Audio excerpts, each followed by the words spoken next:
रहस्यमयी गर्भ। 60 वर्ष की उर्मिला शहर के बाहरी हिस्से में अपने छोटे से घर में अकेली रहा करती थी। एक रात शहर में बहुत जोर का तूफान आया। जोर जोर से हवाएं और आंधी तूफान के साथ तेज बारिश होने लगी। उन आवाजों को सुनकर कोई भी घबरा जाता, लेकिन उर्मिला घर के सारे खिड़की दरवाजे बंद कर गहरी नींद में सो रही थी। रात के लगभग 12 बजे होंगे कि किसी ने उर्मिला के घर का दरवाजा खटखटाया।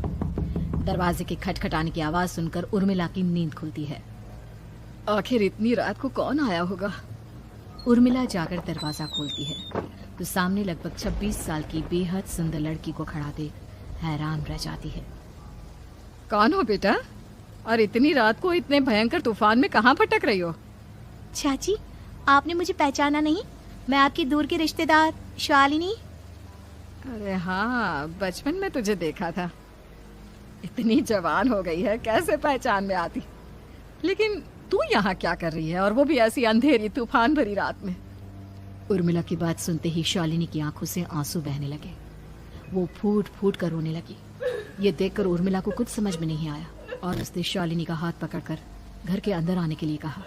जैसे ही शालिनी घर के अंदर रोशनी में आई, उर्मिला की नजर उसके पेट की तरफ गई, जिसे देखकर ये साफ पता चल रहा था कि वो प्रेग्नेंट है। अरे, तू तो पेट से है। ऐसी हालत में इतने भयंकर तूफान में आधी रात को बाहर भटक रही है। आखिर बात क्या है बेटा, मुझे सब कुछ साफ साफ बता। क्या बताऊं चाची, ये सब जिसकी वजह से हुआ है उसके बारे में बताने में भी मुझे शर्म आती है। मैंने घर वालों की मर्जी के खिलाफ जाकर एक लड़के से शादी कर ली थी, पर वो शादी के 1 महीने बाद ही मुझे छोड़कर चला गया। छोड़कर चला गया का क्या मतलब? क्या उसके साथ कोई हादसा हो गया? नहीं, उसे कोई दूसरी लड़की पसंद आ गई और मेरी प्रेगनेंसी की खबर सुनते ही उसने मुझे बेसहारा छोड़ दिया। उसके बाद मैं अपने घर गई, लेकिन माँ पापा ने मुझे घर में कदम तक नहीं रखने दिया। अभी मुझे आपकी याद आई। कोई बात नहीं, कोई बात नहीं। तुमने यहाँ आकर अच्छा ही किया। एक काम करो, तुम आराम करो। वैसे भी ऐसी हालत में इतना घूमना फिरना और इस तरह आधी रात को बाहर भटकना ठीक नहीं होता। प्रेग्नेंट औरत को आधी रात को घर से बाहर नहीं निकलना चाहिए। बुरी आत्माएं उस पर अपना असर दिखा सकती है। और इतना कहकर उर्मिला ने शालिनी को एक दूसरे कमरे में जाकर आराम करने के लिए कहा। लेकिन जैसे ही शालिनी अपने कमरे में जाने लगी, अचानक से उर्मिला ने उसे रोक लिया। एक बात बताओ बेटा, तुम्हारा कौन सा महीना चल रहा है? पेट देखकर तो लगता है कि लगभग 6 महीने पूरे हो गए होंगे। उर्मिला की बात सुनकर शालिनी के होठों पर मुस्कुराहट आ गई। चाची जी, अभी सिर्फ 1 ही महीना हुआ है। शालिनी की बात सुन उर्मिला दंग रह गई। उसे समझ में नहीं आ रहा था कि प्रेगनेंसी के पहले ही महीने में शालिनी की हालत ऐसी क्यों थी। लेकिन फिर उसने बात को नजरअंदाज कर शालिनी को आराम करने के लिए कहा और खुद भी कमरे में जाकर सो गई। अभी कुछ ही घंटे बीते थे कि अचानक से एक बच्चे के बड़े ही अजीबोगरीब बेढंगे तरीके से रोने की आवाजें उर्मिला के घर में गूंजने लगी। उन आवाजों को सुनकर उर्मिला की नींद फिर से खुलती है। ये अचानक बच्चे के रोने की आवाज कहां से आने लगी? उसने उठकर चारों तरफ देखा, पर वहां उसे कोई नजर नहीं आया। उर्मिला घबराते हुए शालिनी के कमरे में गई तो वहां उसे कमरे की दीवार पर एक बेहद खौफनाक साया नजर आया, जिसे देखकर उर्मिला बुरी तरह से घबरा गई। आखिर ये सब क्या हो रहा है? शालिनी, शालिनी उठो! उसने जोर जोर से आवाज देकर शालिनी को जगाने की कोशिश की, लेकिन ऐसा लग रहा था जैसे उसकी आवाज शालिनी तक पहुंच ही नहीं रही थी।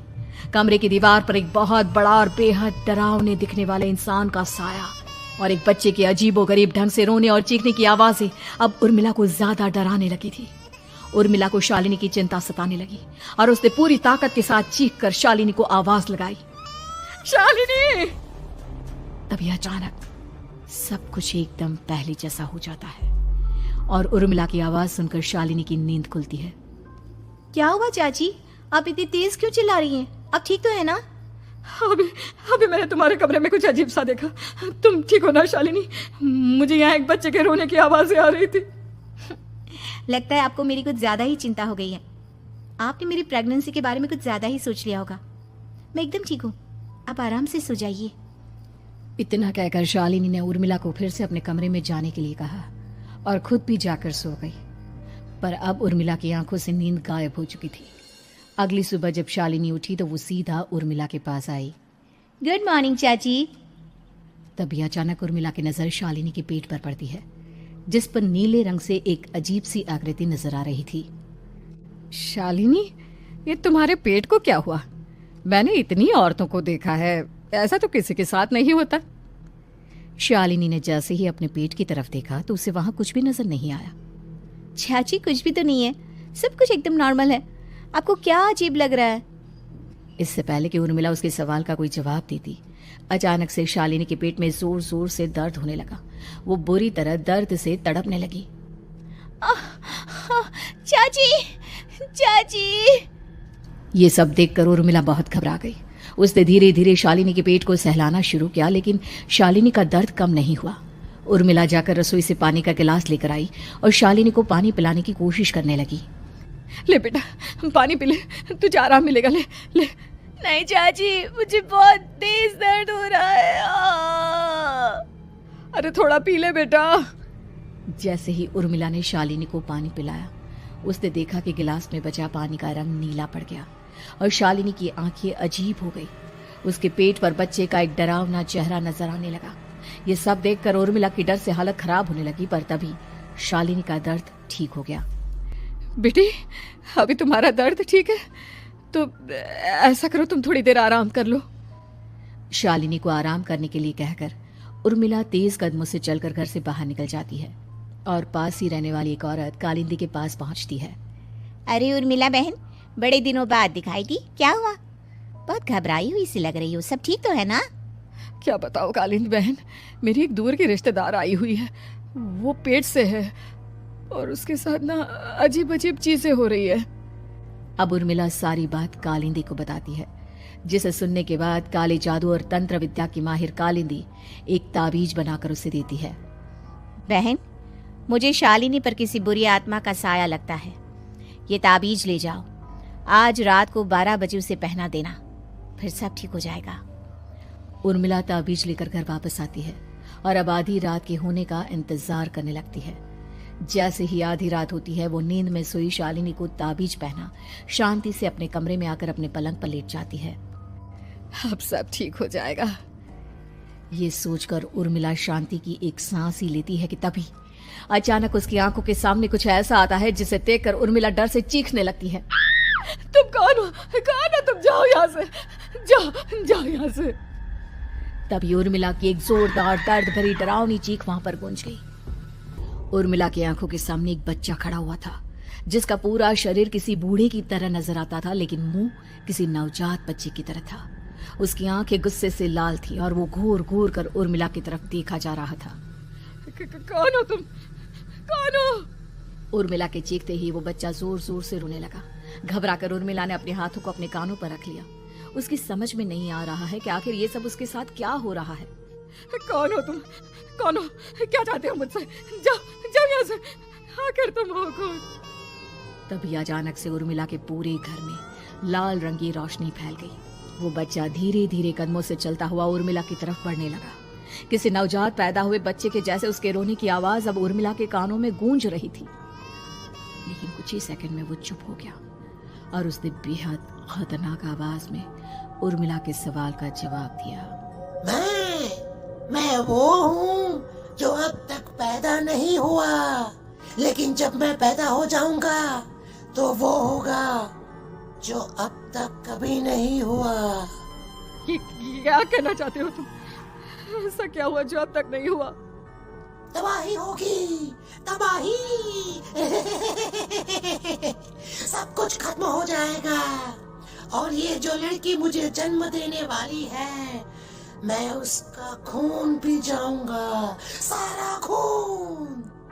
उस बच्चे की बात सुनते ही उर्मिला बुरी तरह घबरा गई। उसका एक बुजुर्ग आदमी जैसा शरीर, एक नवजात बच्चे जैसा चेहरा, ये दोनों ही बातें उर्मिला की समझ से बाहर थी। तभी वो बच्चा अचानक गायब हो गया। घर का माहौल फिर से पहले जैसा हो गया। लाल रंग की रोशनी भी अब गायब हो चुकी थी। उर्मिला दौड़कर शालिनी के कमरे में पहुंची, जहां वो गहरी नींद में सोई हुई थी, पर उसके गले का ताबीज गायब हो चुका था। उठो उठो शालिनी, उठो बेटा, मुझे तुमसे जरूरी बात करनी है। अरे चाची, क्या हुआ? इतनी रात को आप परेशान क्यों कर रही हैं? सब ठीक है ना? अभी जब तुम सो रही थी ना तो मैंने तुम्हारे गले में एक ताबीज पहनाया था। कहाँ गया बेटा, बताओ मुझे। शालिनी ने चारों तरफ अपनी नजरें घुमाकर देखा, लेकिन वहां पर कोई ताबीज नहीं था। वह हैरानी से उर्मिला के चेहरे की तरफ देखने लगी। उसे समझ में नहीं आ रहा था कि आखिर उर्मिला किस ताबीज के बारे में बात कर रही थी। नहीं चाची, यहाँ कोई ताबीज नहीं है। लगता है आपने कोई बुरा सपना देखा है। मैंने कोई बुरा सपना नहीं देखा। खैर छोड़ो, तुम अब सो जाओ, कल सुबह बात करते हैं। डर और घबराहट की वजह से उर्मिला की आंखों से नींद तो जैसे बिल्कुल गायब हो गई थी। अगली सुबह उर्मिला बिना कोई देर किए गांव के बाहर एक छोटी सी झोपड़ी में रहने वाले बूढ़े पंडित के पास पहुंची। पंडित जी, मेरी मदद कीजिए। अरे आओ आओ उर्मिला, क्या हुआ? सब ठीक तो है ना? क्या बताओ पंडित जी, बहुत बड़ी मुसीबत है। मेरी दूर की एक रिश्तेदार लड़की पेट से है और उसके साथ बहुत डरावनी चीजें हो रही है। कल रात को तो एक अजीब सा दिखने वाला बच्चा मेरी आंखों के सामने आकर खड़ा हो गया था। ये तुम क्या कह रही हो? मुझे साफ साफ बताओ कि आखिर तुमने क्या देखा? उर्मिला ने अपने साथ हुई बीती रात की पूरी घटना पंडित जी को बताई, जिसे सुन पंडित जी के माथे पर चिंता की लकीरें उभर आई। अनर्थ होने वाला है, अनर्थ। बरसों पहले भी उस हैवान ने एक लड़की के पेट से जन्म लिया था और उसके बाद उस शहर को पूरी तरह से तबाह कर दिया। कैसी विपदा पंडित जी, कैसे बात कर रहे हैं आप? बताइए मुझे, और इसका उपाय क्या है? इसका उपाय तो है, लेकिन बहुत कठिन है। हो सकता है कि उस उपाय को करने के दौरान तुम्हारी जान भी चली जाए। मुझे मेरी जान की कोई परवाह नहीं, पर आप जिस तबाही के बारे में बात कर रहे हैं, बस वो नहीं होनी चाहिए। लाखों लोगों की जान बचाने के लिए मैं कुछ भी करूंगी। तो ठीक है, मेरी बात ध्यान से सुनो। बरसों पहले एक भयानक तांत्रिक ने अपनी तंत्र क्रिया के जरिए एक मासूम लड़की के साथ रिश्ता बनाकर उसके पेट से जन्म लिया था। इस तरह से वो अपने जैसे लोगों की संख्या इस दुनिया में बढ़ाना चाहता था।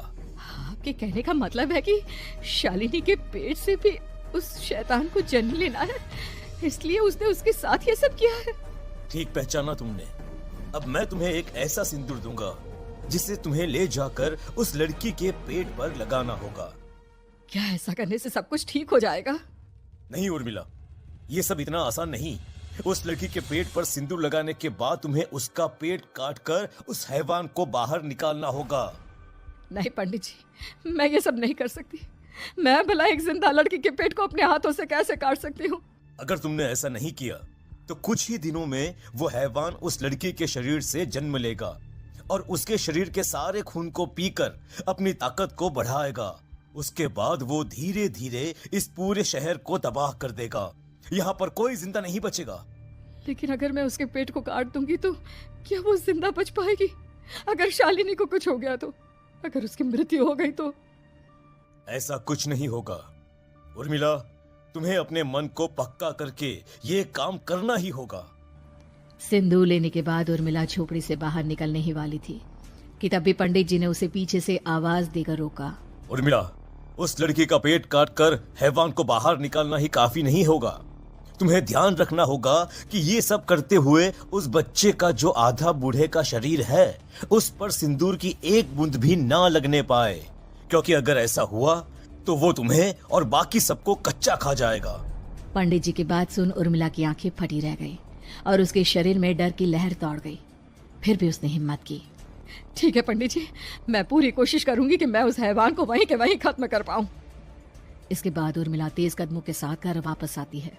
दिन बीतता है, रात का अंधेरा छाने लगता है। शालिनी खाना खाकर सोने चली जाती है और उर्मिला लगातार उसके गहरी नींद में सो जाने का इंतजार करने लगती है, जिसके बाद उर्मिला दबे कदमों से शालिनी के कमरे में पहुंच गई। मुझे ये करना ही होगा। अब उर्मिला ने धीरे धीरे शालिनी के पेट पर पंडित जी का दिया सिंदूर लगाना शुरू किया। उर्मिला के हाथ बुरी तरह से कांप रहे थे। उसके एक हाथ में चाकू था जिससे वो पेट काटने वाली थी। उर्मिला ने एक नज़र शालिनी के चेहरे की तरफ देखा और फिर डरते हुए उसके पेट पर चाकू चलाना शुरू किया। कमाल है, मैं इसका पेट काट रही हूँ और ये आराम से सो रही है। इसे दर्द नहीं हो रहा क्या? तभी अचानक उर्मिला के कानों में बच्चे की रोने की आवाज सुनाई देने लगी। उसने घबराकर चारों तरफ देखा पर वहां पर कोई नहीं था, बस रोने की आवाज लगातार आ रही थी। उर्मिला बिना रुके लगातार शालिनी के पेट को काटती रही। उसे इस बात का भी ध्यान रखना था कि सिंदूर बच्चे के बूढ़े आदमी वाली शरीर के हिस्से पर ना लगे। कुछ ही देर में वो हैवानी बच्चा उर्मिला के हाथों में था। उसने बड़ी ही सावधानी से उस बच्चे को बाहर निकाला और पंडित जी के कहे अनुसार उसे घर से दूर जलाने के लिए ले गई। पर तभी उसके सामने वही बूढ़े शरीर और बच्चे के चेहरे वाला बच्चा आ गया। अपनी गोद में और सामने भी बच्चे को देखकर उर्मिला हैरान रह गई। मुझे मारोगी? मुझे इतनी हिम्मत कैसे है तुम्हारी? तुम पैदा नहीं हुए हो और मुझे पता है जब तक तुम्हारा जन्म नहीं हो जाता तुम मुझे कुछ नहीं कर सकते। इतना बोलते ही उर्मिला तुरंत उस बच्चे को घास के ढेर पर फेंककर उसमें आग लगा देती है, जिसके तुरंत बाद वो बूढ़े आदमी के शरीर और बच्चे के चेहरे वाला अजीब तांत्रिक का भूत भी वहां से गायब हो जाता है। कुछ देर बाद उर्मिला घर पहुंचती है तो वो ये देखकर हैरान रह जाती है कि शालिनी का पेट अपने आप जुड़ चुका था। शुक्र है भगवान का और उन पंडित जी का, अब सब ठीक हो जाएगा। सुबह शालिनी सोकर उठती है तो अपना पेट देख पूरी तरह घबरा जाती है। चाची, चाची ये सब क्या हो गया? मेरा पेट अचानक कम कैसे हो गया? मेरा बच्चा कहाँ गया चाची?